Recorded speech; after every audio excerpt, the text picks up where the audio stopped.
Hello, my name is Heriton Buatco. Our topic is federalism. With us, we have Eric Sampang, who's right here discussing all these issues. Now, let us put into perspective.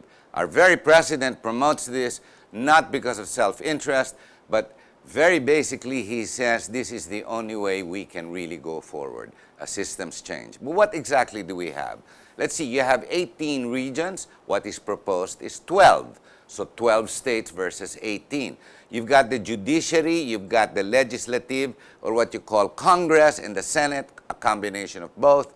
And you have the executive, which is the president and the department heads and the departments. So what will happen if you break it down into 12 states? Basically, very straight to the point, you will have a duplication of the same thing in each and every state. Now, what are the issues that are challenging it? Well, you've got oligarchies, dynasties. You've got the rich versus the poor regions. You've got history, heritage, dialect, religion, development status as of today, population, and even the geographic sites. Now, don't forget, in Metro Manila, you've got 13% of the people that live just in Metro Manila alone. For the whole of Luzon, you've got 44%. For Visayas, you have 24%, and Mindanao, you have 19%. Now, you've got to take all these considerations in order. Now, the basic budget today, 60% goes to the national government, 40% stays local. And in spite of that, you have the poor areas, cities, for example, that don't generate enough on taxes, so they are very reliant and dependent on the IRA. Unlike the big cities like Manila, Makati, Quezon City, and the bigger ones that are growing, baliktad sila. They give to the national government and they retain more. Meaning, the mayors of these 3-4 big cities actually control much more money than even the senators themselves, which is why many have stepped down. Eric, how would you propose to go about it? Kasi ang daming studies, no? And if you were to go to the academe, parang they're more skeptic. The leaders who seem to have heart are the ones who want to push federalism. Pimentel, the old man Pimentel, obviously he's been really pushing for this for the longest time. Digong, President Digong, who we have seen, has really pushed from his heart in what he thinks is best. And yet the traditional politicians, ayaw. Siyempre, entrenched na sila. Yes. Nakikinabang na. How would you want to go about federalism? Kasi, like I said, it's a wild animal as of today. Yes. Actually, our present situation is facing some serious problems. No? Not just drugs, criminality, corruption, no? Power, concentration of power. Actually, the case is malignant. No? Agreed. Nagulat nga ako when I found out ang local gun manufacturers of which we need, kasi di ba naging sa headline news yung 26,000 na ayaw ibenta ng Amerikano. Nagtataka ako, kaya naman ng local yan. Bawal that's so anti-constitution and it's in the law. But yet the representatives in the last 5 decades refused to tackle it and amend it. Yes. Well, there's a book that recently came out, and the title is "On Whose Side Are We?" Perhaps that's self-explanatory, you know. But the situation is really serious. It took the newly elected president to awaken us to the realities of the time. A major shift, no doubt. He says, when he leaves office, he wants to see an improved situation. And he says, he agrees with the former Chief Justice Puno. He says that there has to be a systems change. Okay?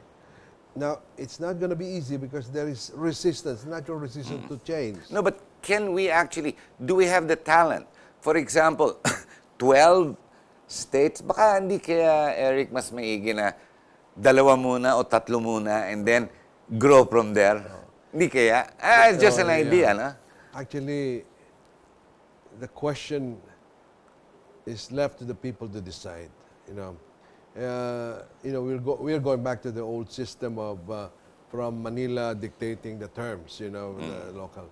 The locals have to decide what's good for them. Okay, so there will be inequality in the beginning, as when Japan, from a feudal system, had to make a turnaround 180 degrees in about a decade or two. A decade, yeah. Sumara sila eh. Yeah. Sumara Sabi sila. nila, oo. But when they awaken, when they open their doors, Tuloy-tuloy. my goodness, tuloy-tuloy na yan. And so it can be done, but it takes political will. Maybe strong leader. Maybe Duterte is that right guy. A Is the guy answer who to can that. push it. No, Yes, maybe, yeah. It takes political will, and it takes one man like Duterte, who cannot, be swayed one way or the other. He has his mind. Obvious. he- Very obvious. He reads history seriously. Okay, we do it for pastime, but for him, it's his Bible, so to speak. So we have one determined man who thinks that by challenging the people, looking inside them, would convince them that if we are to do a major change, it has to start from the heart. Okay, the mind, of course. But with the situation we are faced, seems like there's so many opposition, cynical men, men from the academe, from everywhere. Interestingly enough, they're the ones who are most critical. Yes. Nakakapagtaka nga eh, baliktad. But we have a situation where the president, whom we elected, 16 million of them, is consolidating its force. It's just too real not to let go of this opportunity now for change. The important thing is to convey to the people that we have a problem, and the problem requires change, and the answer is federalism. What kind, what form, in what shape it will be something that Malacanang will not dictate on us. But who will be the one to write the conscript or the parameters of this animal called federalism? Yeah. Pag iniwan natin sa Kongreso yan, hindi kaya maging another circus? Well, unang-una is some people, it's a disclaimer. I'm not saying this from it's just an opinion. Cannot do it. Then who would do it? They cannot do a harakiri in front of people and say They won't eh. they won't. A con. Electing a new set of leaders with bright ideas, determined and willing to bet, to change. Now, So that's the only solution, to I bring in a think new so. set. A new Pero set of leaders. those that run for the CONCON cannot be a dynasty, cannot be part of a family group. Kasi ang mangyayari niyan, baka yung mga past mayors, past congressmen, past governors, or hindi na qualified tumakbo, sila rin. Kasi sila may pera to campaign. Well, there will be a new ball game. One of the reform area that the people working around the president sees, una is the COMELEC, the manner we will elect them. Well, that's got to be replaced totally as well. Siyempre, everything will have to, even civil service. Nobody can be covered by civil service. When we change, it's got to be a change from bottom In up everything. in everything. Now, this might call for an unrest, a social unrest, no? This may be an opportunity for the opposition, for those who oppose the president, to rise up and say, look whom we elected. But and it look what's-" need not be a bloody revolution. Well, it can be an intellectual revolution It can be, but led by a strong man with an iron fist that Yes. knows wag lang to waver and to lose his way yes. and to keep. It's still possible. It's very, very possible to control all these oligarchs, so to speak. Talking about the oligarchs, in the turn of the century, with the Meiji Restoration, they didn't do it quietly. Bakbakan din yan eh. The old samurai would say, "Oh, you're legislating us out, etc." Yeah. We have our privileges. We have done our part in history, protecting the culture, protecting the nation, etc. But Emperor Emperor Meiji says, we got to change if we are to keep up with the rest of the world. Okay, so he started the conscription, which legislated out the old samurai. Anyway, I'm just referring to Yes, that as yes, but yes. it's not gonna be easy, Harry. From my own personal point of view, there'll be resistance. Yung mga dynasties, now there has got to be a new way of electing people, untainted of the past. So there'll be Well, number one, get rid of Smartmatic. yeah, there will be no so And get rid of the commissioners who've all been there because of past precedents. Yes. Now everyone is there. I scratch your back, you scratch mine. It has to go. Kaya nga, by cutting us into states, you'll be doing your own counting of votes. And Hindi kaya mas maigi, diretso na lang. I-OIC mo muna. Let's say 2 years lang, 3 years. I-OIC mo, tapos develop it. Parang ganon. It's got to be a quick surgery, and the president has only 6 years. The way I see it, that's exactly my worry. the way I see it, if the resolution for a plebiscite, for a referendum, were to be passed, were to be discussed, debated, and passed, that will be in 2017. And then... Too long. it's got to be somewhere there, And then after the resolution is made, 3 months after is the election of the CONCON. And then in 2018, in the midterm election, we'll be approving the kind of organic law or federalism. You would need create a body that will do nothing but to study what kind of federal system. Meron. There are several bodies. Already. There are several bodies already. And, in the academic base, school-based, NGOs, mga experts, and all that. So many. I'm part of one group that, trying to piece together all this. So in other words, we're not leaving it to Congress No. for this. Congress is just a stepping stone towards the creation to introduce federalism. Yes. But the actual content or how it's going to be, the conscript of what you call federalism is hindi pa dinidiscuss. Well, it's being discussed, but it's not yet been resolved. Ang question dito is, of course, Congress is the control on the purse. The budget. Isa pa yun, The budget that will finance, that will pay for the Yes. election and all that. Well, the president knows best. I think he has. There are fans there that the old regime were stacking up. Ngayon biglang they were thinking they will buy their way out or buy into the new system, yes. But Mukhang hindi papayag ang presidente na. hindi pa pwede. So the election has to be simple. It has to be inexpensive. It has to be quick. And then once the body has been, conceived, they will just, they will debate on a few items, come up with a solution quickly, and then bingo, in 2018, we have a new setup system. You are Hopefully. bullish. You sound very confident it can be done. It can be done. 3 years. It's not going to be easy. As I said, there'll be resistance. But, the president is really smart. From whose group or who will raise the standard for against it, He has neutralized the army, the military. He has neutralized the Reds, the Muslims. That is true.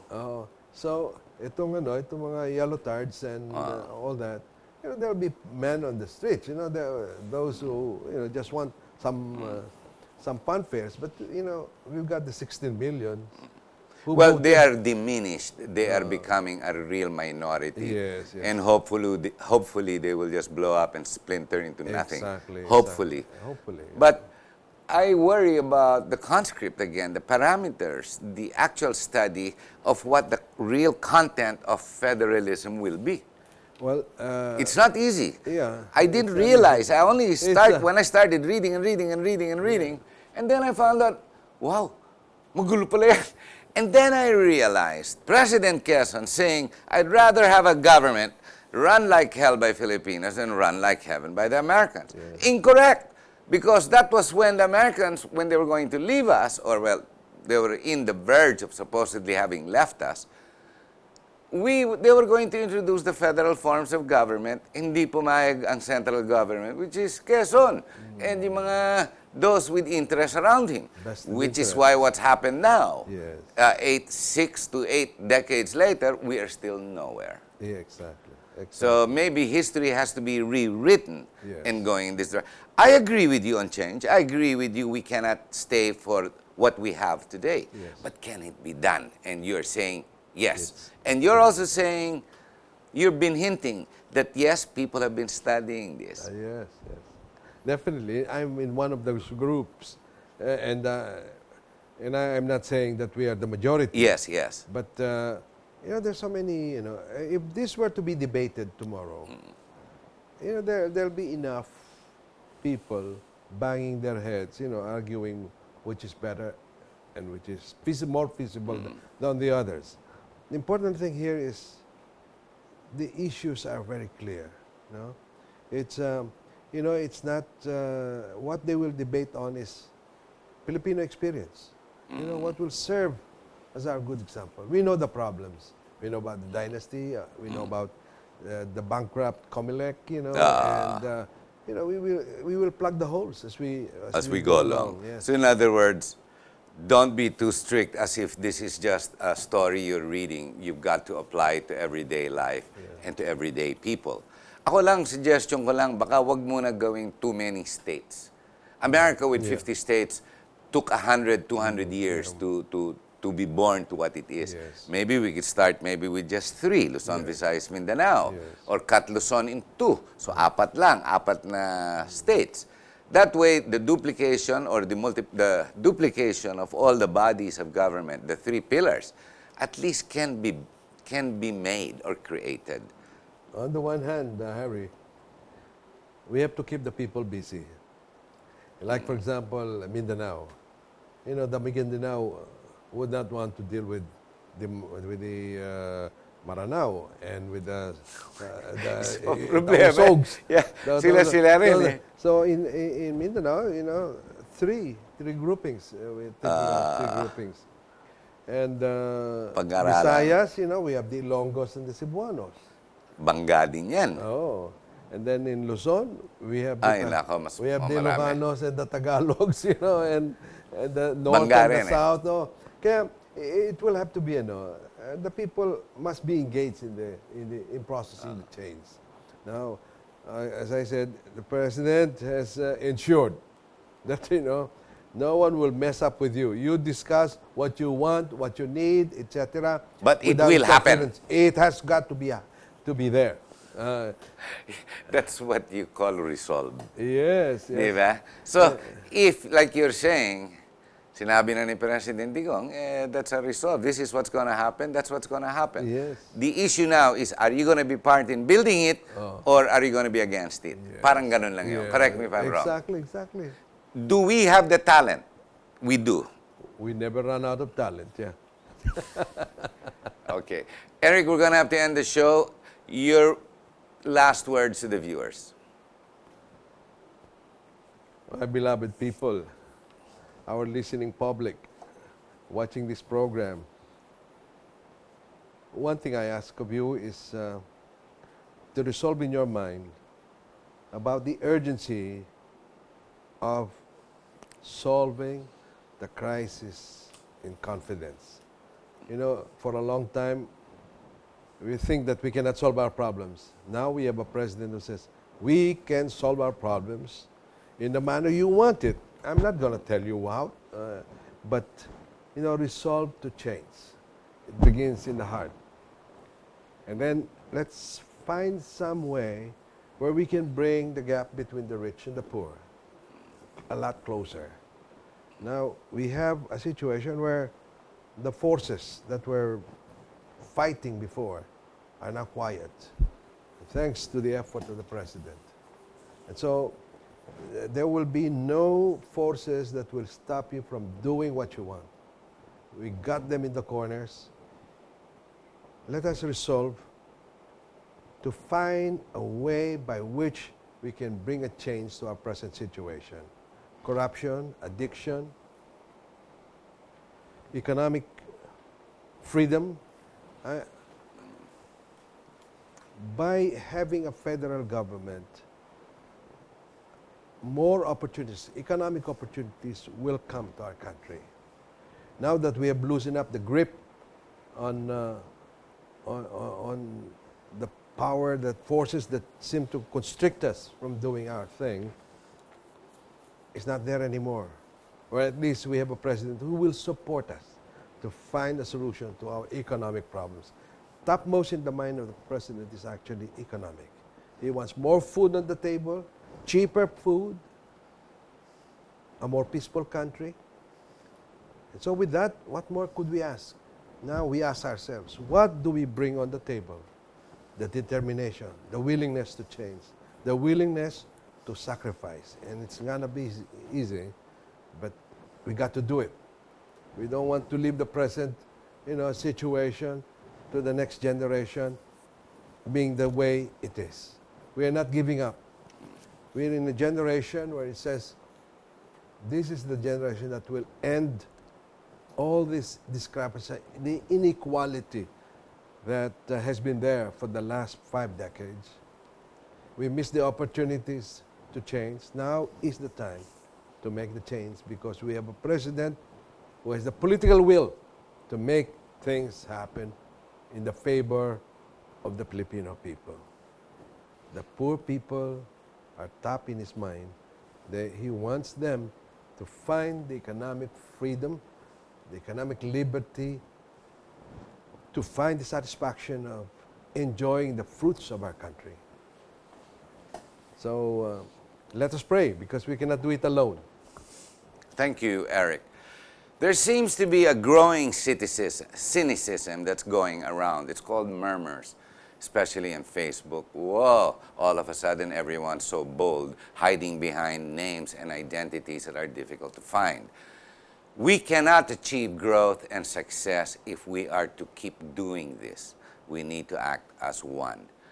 We've been asking for a strong ruler. You've got one. Many are still complaining. There will always be more that will try to complain. But the fact that we have a popular leader that is chosen by the majority, shown in every single survey, cynicism is going to be the only cancer that you will have to bear if you are one of them. Remember, cancer kills. So if you want to live, move on. Be part of the solution. Stop being the problem. Maraming salamat po. We hope you've enjoyed our program. Thank you. Eric? Thank you very much, Eric.